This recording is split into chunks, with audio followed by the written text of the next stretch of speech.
we used to go into clients and say, you know, if they implemented supply chain software, they would improve corporate performance. But one of the things that's been interesting to me as I've written this book and I've gone back through those case studies is to see just how difficult it is to track corporate performance. So it's been useful to get your feedback as we've been going along.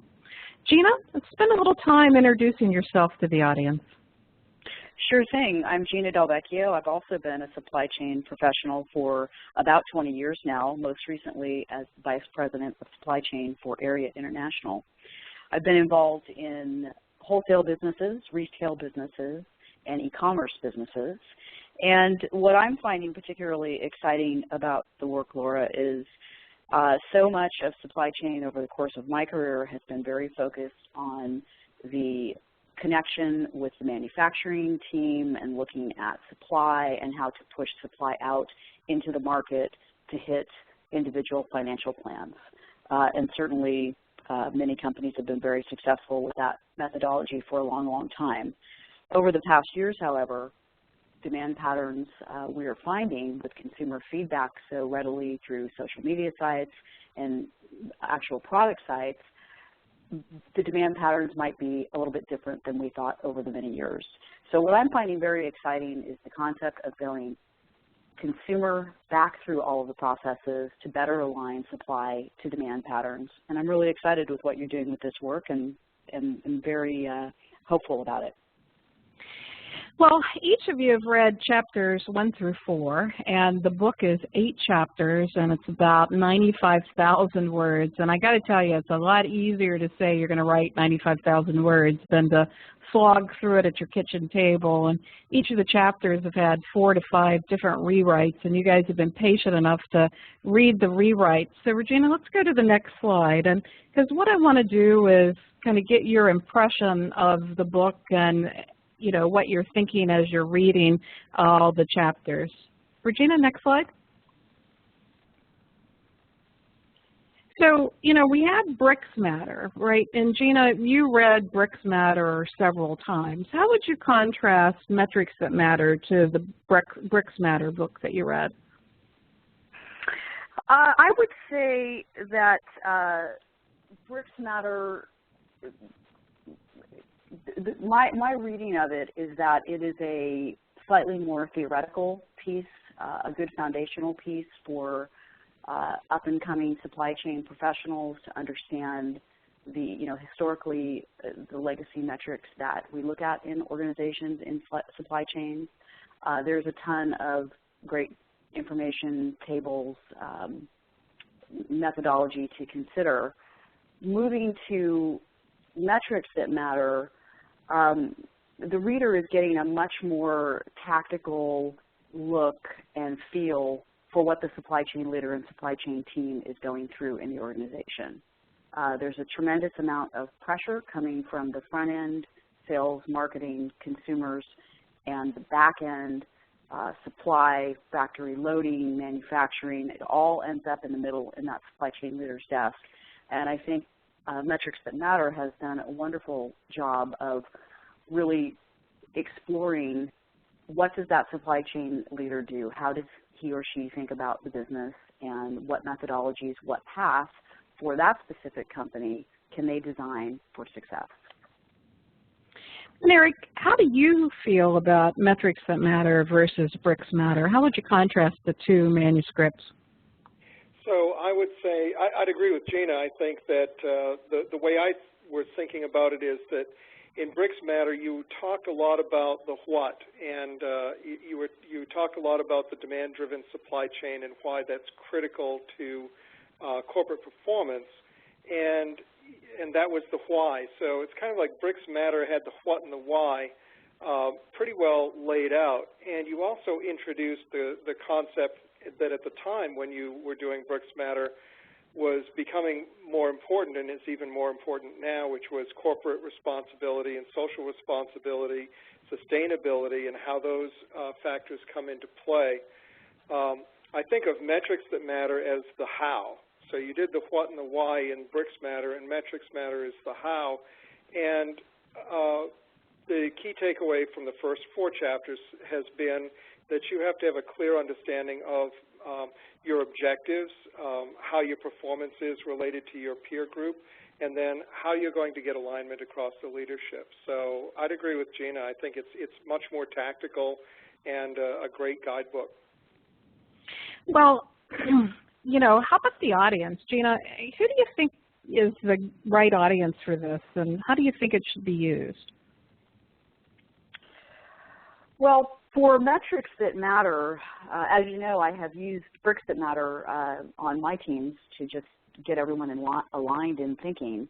The minute that metrics that matter is available, I'll use it in the same way with the supply chain team, but it's a book that I would also pass along to my partners in finance, manufacturing, marketing, sales, to get everybody aligned as to what the challenges are, and to start thinking along the entire continuum of the supply chain and trade-offs along the way, so that we start to break down the traditional silos that we see and start to understand what the right metrics are. So it's really a book that I see as a very cross-functional tool that will be accessible beyond the supply chain professional. Eric, how about your thoughts here? Who's the right audience? Sure. So selfishly speaking, as you know, I'm in supply chain software sales, and at Quintic, one of the things that we position that's really important is you have to ask the right questions at the outset, and we do a lot of work around key performance indicators. So my belief is that this book will be something that to my prospects and customers, I'll recommend that they bring it on board early on in their supply chain process to get the whole team thinking about how do they think about their key performance indicators, and are they thinking in terms of a silo, or are they thinking across the organization? Because I think that you're doing some great critical, you're stimulating some great critical thinking about how to move broader than just in siloed parts of the organization. So I think I'll use it for anyone who's considering a supply chain project and trying to pull a team together.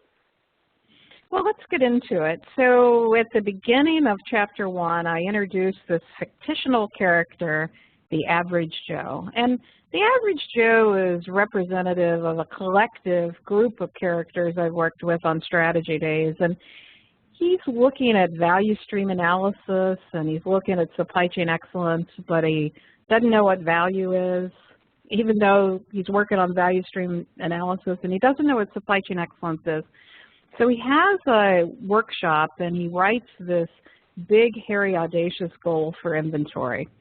But he hasn't really thought about how inventory really ties to the greater supply chain. And so the whole purpose of Chapter 1 is to help Joe to think more holistically. And we introduced Joe as a well-intending guy who is really working in this supply chain organization that's a function, but he finds that it's a cross-functional process that has been defined functionally, and that he needs to really move the redefinition outside in, and how can he drive improvement. And so his boss thinks that, you know, this decade of technology, that, you know, he's invested a lot of great money and that they should be doing wonderful things.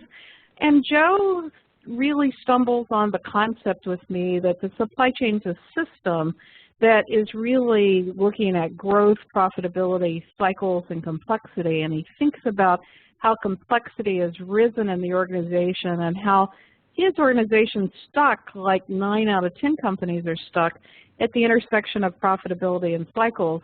And he's going to go talk to his boss, Philippe, about, you know, why they're stuck and about building the potential of the supply chain, because 9 out of 10 companies are stuck, and companies will often make progress initially with, you know, a project. So maybe it's, you know, 2 years, but then we start to tail off. And he starts to really think about what is excellence. So we work on operating strategy around strengths and balance and resiliency, and, you know, looking at, you know, what we call the supply chain index now, and which metrics tie to market capitalization, and they really haven't learned how to think about these metrics, and they don't know what the difference is between return on net assets and return on invested capital and return on assets or current ratio or operating margin. And this is all a jumble of acronyms to Joe, and he's trying to figure it out, and he's trying to determine which metrics that matter. And in the process, I introduce him to how to organize the supply chain financial ratios to the effective frontier, and I introduce them to the concepts of orbit charts, because orbit charts allow us to take two metrics, in this case inventory turns and revenue per employee, and look at company performance over a period of time, because supply chain excellence doesn't happen in a short period of time. It takes at least 3 years and often 5 years, and to be able to plot industry progress against peer group, and we use a lot of case studies. So in the book, we profile about 60 case studies, and we also show financial metrics. So this is BASF versus DuPont at the intersection of inventory turns versus operating margin, and this is a case study used to show resiliency, because BASF is more resilient in this period of time, and you can see that DuPont has a lot of swings. So Joe starts the dialogue with Philippe, who's his Chief Operating Officer, to talk about how do we think about cash to cash more holistically, because you can see here BASF actually was able to reduce inventory, and they also did not lengthen payables, and they were able to be both strong, driving year-over-year improvement, and resilient in the period of 2000 to 2012. And we talk about the definition of resiliency, which is the mean distance of each of the points on the orbit charts, like this one.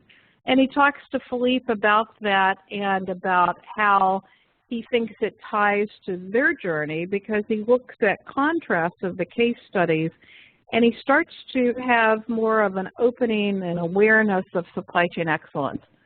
So Gina, this was a tough chapter for you because you found it a little depressing. Tell us about it. Well, I think, in reading it a couple of times over now, many of the concepts that you're talking about become overwhelming as you start to think of them all together. Where do you start? How do you identify the challenges? I think it comes very clear, it's very well stated that we need to move away from broad industry metrics, and each company has to identify the metrics that matter. This is the point of the book, right? Mm-hmm. There are so many, however, and so many that are handed down by the finance group and by boards that are metrics that need to be hit. It's very difficult in my mind to understand how do I serve both masters as a supply chain leader, right? So I was looking for a little more assurance that there is a path, and we can show you what that path is going to be. Now that's obviously very simplistic, because each company, as you mentioned, is quite different, and the work is to sit down and identify the metrics that matter. So I did find it a little bit overwhelming, but as I've read now into Chapter 4, it is becoming more clear to me how the tools are building out and how the thought structure would happen. Eric, how about your thoughts about Chapter 1 and about Joe's journey? So from my experience, it's interesting the way you just went through it as well, a lot of information in a short period of time. When I read Chapter 1, my head was spinning, right, because there were just so many different metrics and different ways to present them, and it was, in my experience, it's been that most people will tend to gravitate toward 3, maybe 4 metrics that they can get their arms around, but they can't hold everything in their head all at the same time. So it set up the case really nicely, I thought, for you've got all of this stuff that you need to know and be on top of to run your company, but how do you how do you translate that into action? Because it does feel a little overwhelming. And so Joe, at the end of the chapter, feels really overwhelmed, right? And he's got to go to Philippe, and he's got to say, you know, which metrics matter to us, right? Which leads him to his operating strategy. And, you know, the case studies of the people that I interview, you know, Philippe Lambotte and other people say, you know, pick 5 metrics that really matter, right? You know, and, you know, Marty Kislik's interview says, you know, you can't measure more than 5. So you've really got to choose the metrics that matter. And one of the problems that I find is that most companies go right to business process. And there's this belief that we've got these, you know, magical best practices. And we have strategy experts come in and do a business strategy. But I think we're missing this layer of operating strategy, and embedded in there are the metrics that matter, and the metrics portfolio, and really sorting through all the metrics to say, how do I get balance? And Philippe Lambotte talks about the iron triangle, and that every supply chain has an iron triangle, and it looks a little different based upon the rhythms and cycles, and that, you know, the supply chain leader stands at the intersection of cost, customer service cost, and, you know, cycles. And so, you know, it deals with how do metrics fit into this operating strategy for Joe, and how does he work with Philippe to say, you know, we're a function. You know, supply chain organization is a function, and I do more than kick boxes and lick labels, and, you know, but if we deal with the supply chain metrics and functions, we're going to sub-optimize ourselves because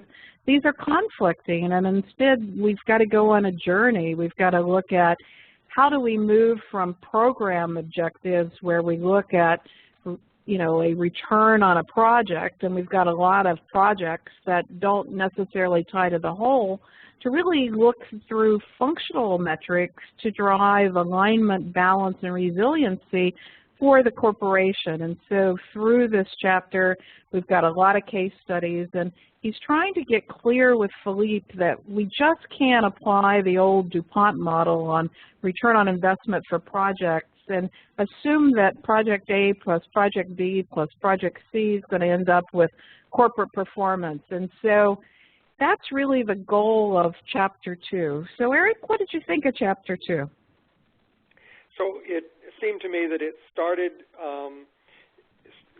well, using Joe as the proxy, it started providing and getting to a little bit of direction. It struck me back in the days when I2 and companies like I2 were sort of creating this supply chain business. You'd go in and execute on a project, and or you'd say, here's the ROI, and the company would say, well, you know, we don't know that it was your project that actually delivered that ROI. And I think there was recognition at that point there were a lot of different things that were impacting the bottom line.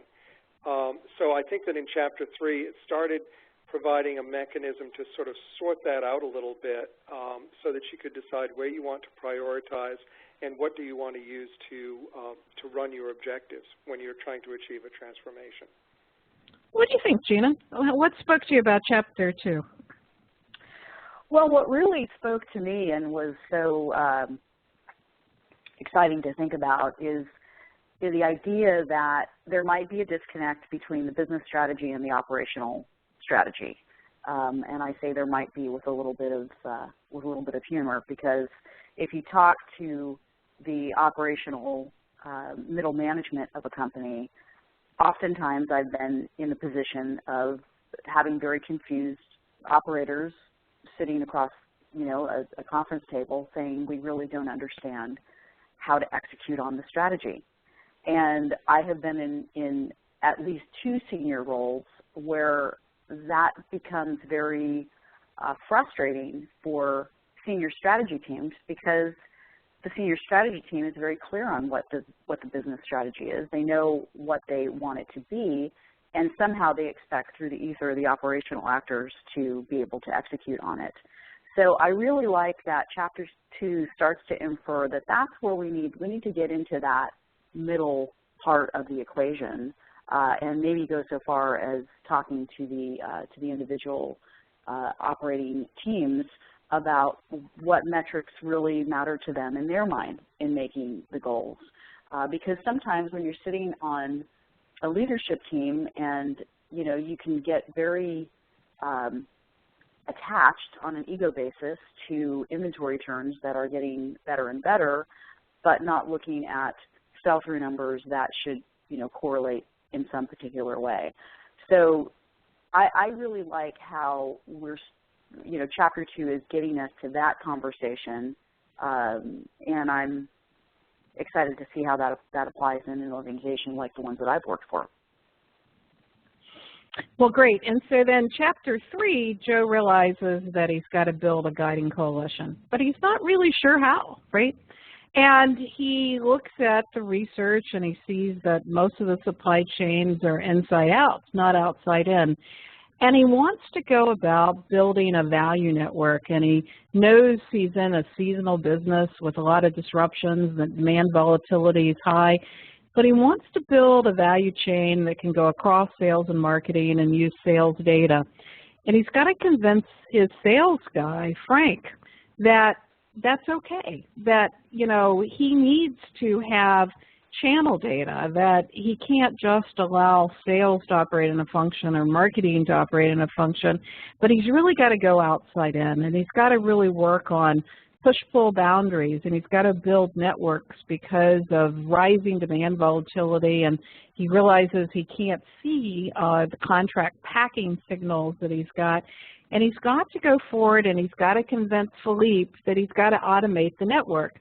And Philippe has come from a history of outsourcing where they didn't automate, and he's resistant. And so Joe is trying to convince his boss that they need to go outside in. And he talks about why agility is important, and in fact that, they're not very agile, and that they've made an efficient supply chain that's not very agile, and that outsourcing has increased everywhere, and then also for Joe. And he has an interesting discussion with Philippe about demand volatility and the need for channel data. Now, Eric, when you read this chapter, you said, well, why can't we just do the same thing with sales incentives? What are your thoughts after reading Chapter 3? So, yeah, that was the thing that really hit home to me, because before I went into supply chain, I worked for some other companies where we were trying to achieve as much volume as possible. And as a VP of sales, you incent your team to push volume. And that was kind of the story that was playing out here. And the challenge, of course, is that if you're going to switch to not an entire pull model, but much more of a pull model from the supply chain, how do you keep your sales team aggressive and out there managing demand and achieving the numbers?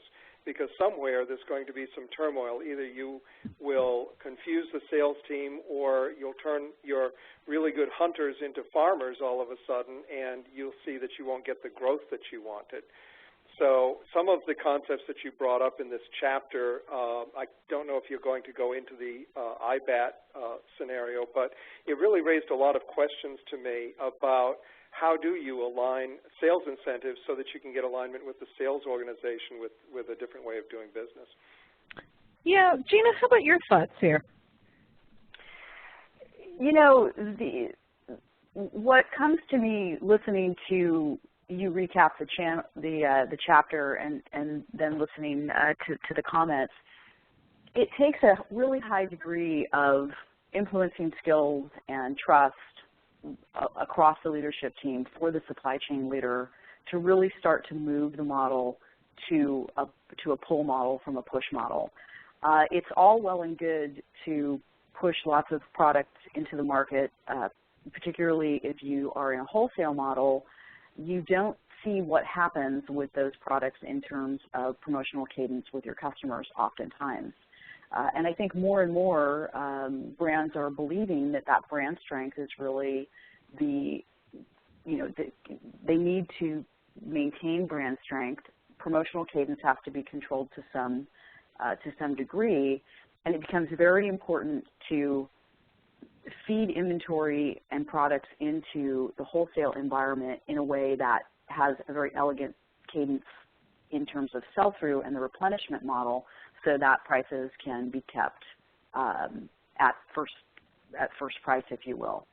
So there's many companies, particularly mid-market wholesale companies, I see this as a huge challenge because at some point in time, there's going to be a downturn in sales before the supply chain is brought to a condition of health where you can have more optimized sell-through.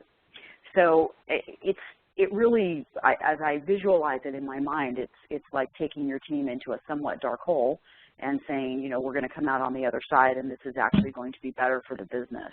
But that is going to take a lot of great trust, influencing, and partnerships and modeling about how it's going to look to be able to convince people to move this way.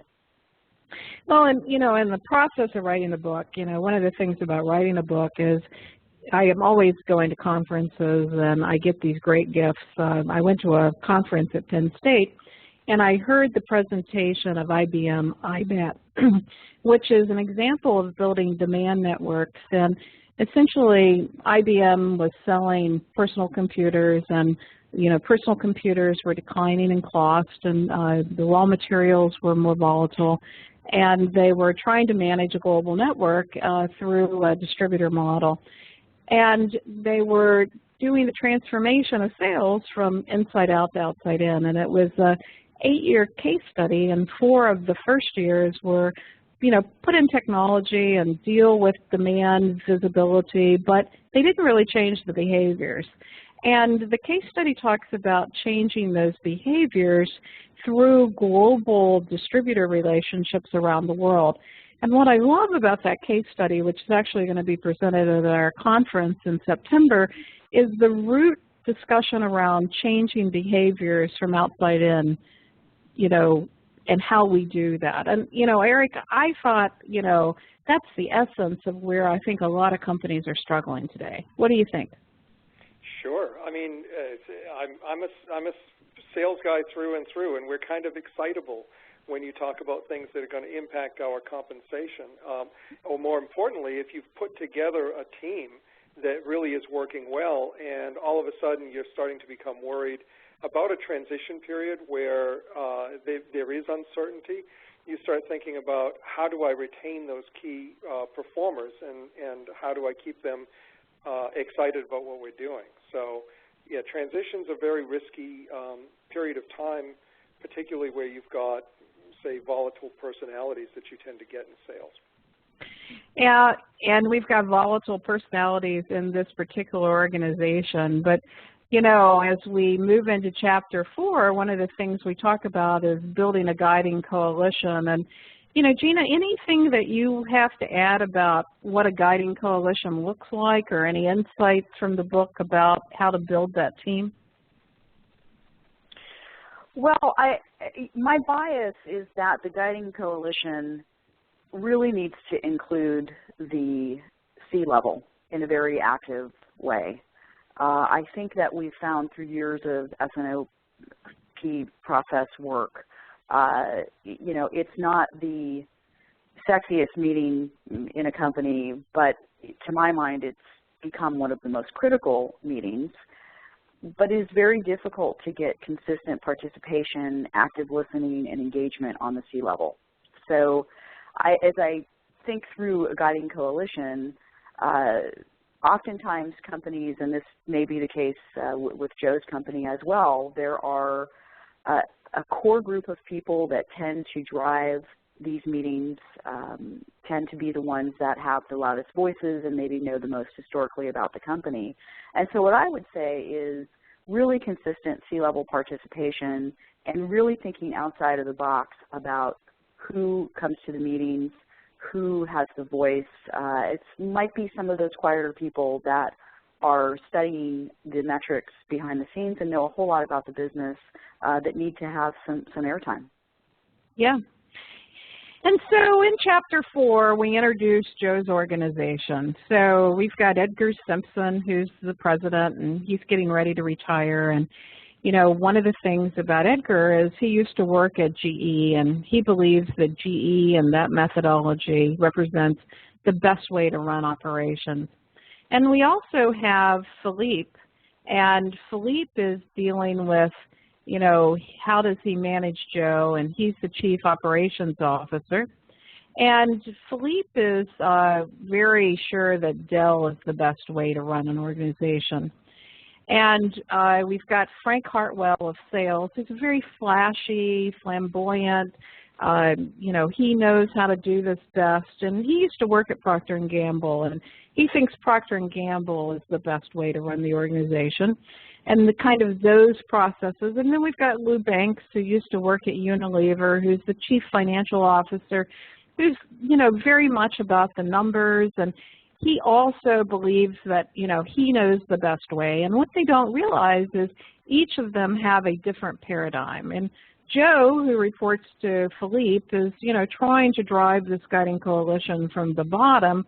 And Jeff Bodine, who is, you know, a very good sales operations person, very much into Excel spreadsheets, is there, and he's kind of watching it all. And Angela, who works for Lou, is working on treasury, and she's the person that's feeling the pain and putting it all together. So in Chapter 4, we bring this together to talk about how this guiding coalition takes place. And over the course of Chapter 4, they have what they call their OOPS meeting, where they get together and they look at the last year and they look at all of the things that happened, and they come out of that meeting saying, you know, these are the things that we need to work on.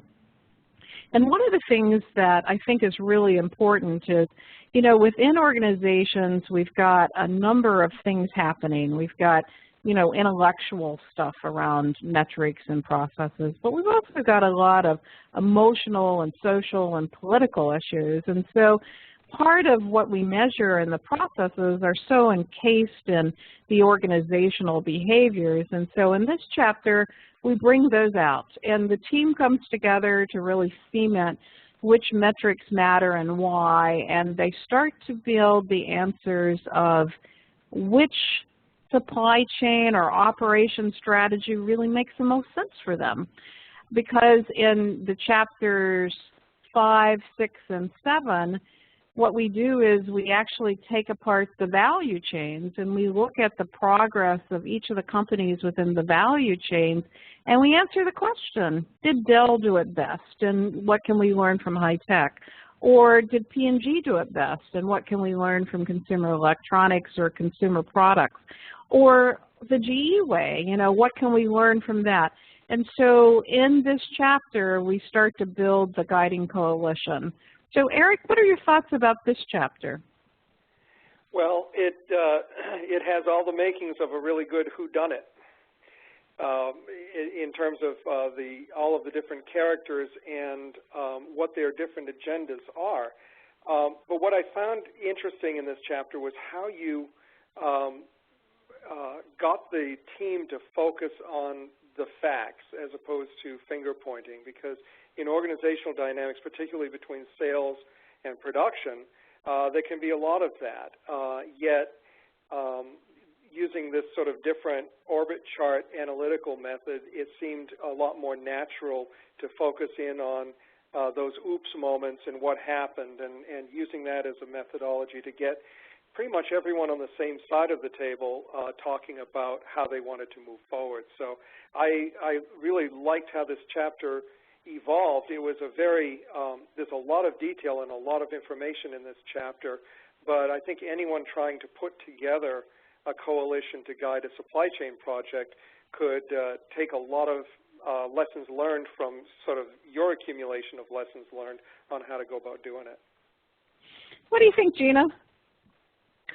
Well, I think Eric's comments are really spot on, and your comments in terms of the emotional, political, social landscape. It's again harkening back to different functional leaders can get very attached on an ego level to particular metrics that may or may not matter in their business, and KPI systems can often drive, you know, tension and discourse between teams, where one team becomes a big winner and one team, you know, ends up being a loser to get the business to whatever the stated goal is.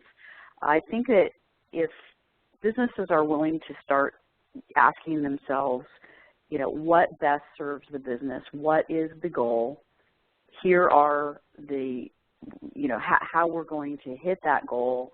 If we hit the goal, everyone wins. If we don't hit the goal, everybody doesn't win. I don't want to say everybody loses, but really to get the ego out of it, that's often a senior leadership challenge every single day.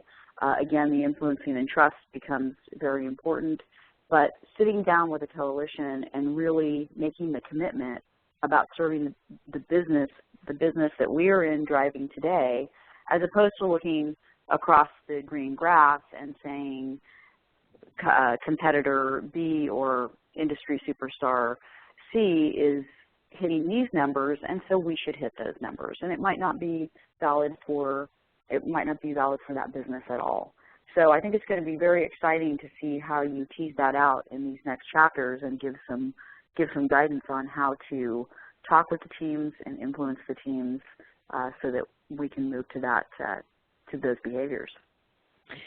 Yeah, so, the rest of the book, which really deals in the tension as they talk about the differences in the orbit charts between Procter & Gamble and DuPont and GE and Dell and Walmart and, what can we learn from each of the industries, what we find is that we've got pockets where people have done things very well and that we can learn from those pockets, and that, we've got to put them together against our operating strategy with the context, and that we can't lose the context, and that every value chain has different rhythms and cycles, and that the metrics need to be aligned against those rhythms and cycles.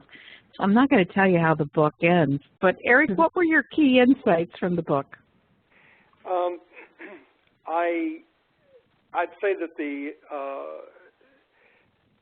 biggest one for me was the idea that financial metrics are backwards looking and transactional, while operational metrics are forward-looking based on flows. This is how you put it in the book. And that the book is going to show how to cross that gap so you can take advantage of the backwards-looking and transactional, but you're really getting alignment on forward-looking operational metrics. I think that was the key insight for me so far. Gina, how about you? What was your key insight?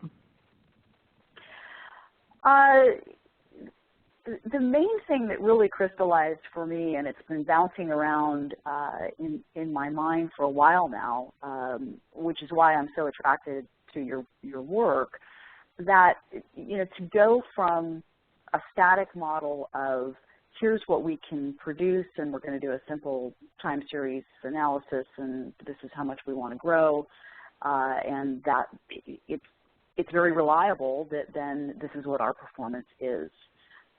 To really look at aligning those demand relationships, and one of the slides you have talks about designing joint value, and I don't know if you specifically mean with the customer base, but that's how I have been thinking about it, to really align what the demand patterns are and what are the disciplines and what are the agreements to make that work for customer and supplier. And that's really the most kind of shiny penny for me right now about the work, is leave the legacy behind of we structure the model and we push it out, and have some openness to understanding how demand patterns are truly articulating, build the model back in terms of resilience and alignment to meet those demand patterns. And they might look quite a bit different than we think they look. Absolutely. Which I'm sure is quite frightening for a lot of supply chain leaders and and top executives. Totally. I think, I was with a leader the other day who was like, oh my gosh, this is so different. I'm so frightened. I'm going to take a week before I come back and talk to you. So Eric, any recommendations for people that are thinking about using the book, or for me as a writer? I can't wait to see the rest of it. I think that it's a good how. I think it's going to turn out to be a really great how-to. And they're like all of your books, it's just incredibly information-rich. So I think in the next couple of years, while all of your peer performance data is still still relatively recent, it's going to be a great reference book that people can use. And then as time moves on, it's going to just be a great how-to guide on how to build a coalition and how to access data and use it as a call to action. Gina, how about you? Any thoughts? You know, I don't find any other content out there today like what you're delivering, and it's so solid, so provocative, and such a breath of fresh air. I cannot wait for the book to be done and start getting it out there. What comes to mind for me is that newer emerging companies that don't have too much to lose in terms of changing methodologies are great great customers for this information, great targets for this information. And in companies that are more established, where it would be quite scary for the owners of the business to say we're going to do things differently and let's see how it works, encourage those companies to pilot and test. And maybe that's with a channel extension or some type of product extension, and compare results with some new ways of doing things with how we've always done things, and see if there are some compelling reasons to start morphing the business methodology over to the new frontier. That's really how I would sell it in my organization, and certainly plan to. Well, awesome. Well, thank you so much for joining us today. This is part of the webinar series leading up to the book release in the fall and our upcoming event in the fall. And if there are people that have any questions for Gina or Eric because they've read the book, please put them in the chat panel, and we'll be glad to take them. This is part of our webinar series. Our next webinar, which is on the Supply Chain Index, is on Monday. And on the webinar on Monday, we're going to be talking about the Supply Chain Index, which is a methodology that's actually showcased in the book, which looks at how do you measure balance, strength, and resiliency off the orbit charts. And we'll be joined on that webinar by George Runger, who leads the operations research team at Arizona State University. And he's going to talk about how they actually helped us with the right methods to actually look at resiliency and look at strength. And then in June, we've got a webinar on the digital supply chain, and we'll be joined by a number of leaders who are going to talk about outside-in processes and the use of social, mobile, and digital signals in the channel, and how that actually comes about in the supply chain. All of our past webinars are available on our website on demand, and we encourage you to listen to them. We try to do a webinar once a month, sometimes twice a month, and over the course of the summer, as we roll out the Supply Chain Index with great detail for the consumer value chain, for the healthcare value chain, and for the industrial value chain, we'll be having webinars every month on that. Because we're leading up to the Global Summit in September 10th and 11th, where we're going to ask supply chain leaders to come together and imagine the supply chain like it's never been imagined before, where we look at new forms of analytics, we look at outside-in processes, we build supply chains that can sense, and also supply chains that can save the planet. We're also busy working on public training, and we're offering public training every other month in a different city. It's a good way for people that don't have time to read the research to actually be able to join in with others and to be able to network. And it's also available for companies that sell technology or sell consulting services, as well as line of business leaders. And of course, we have our ongoing services with podcasts. We now have 85 podcasts that are available on iTunes, which we capture the voices of supply chain leaders so that you can download it on your run or on your way to work and help you to stay current with supply chain thoughts. This is Lora Cecere. I want to thank Gina and Eric for joining me today to talk about the book. Got to tell you, writing the book is hard work. I'll be glad to hold the copy in my hand, and I'll be glad to sign copies for anyone that wants. First one's to Eric and Gina. Thank you very much. Thank you, Laura. Thank you, Eric. Thank you. Bye now.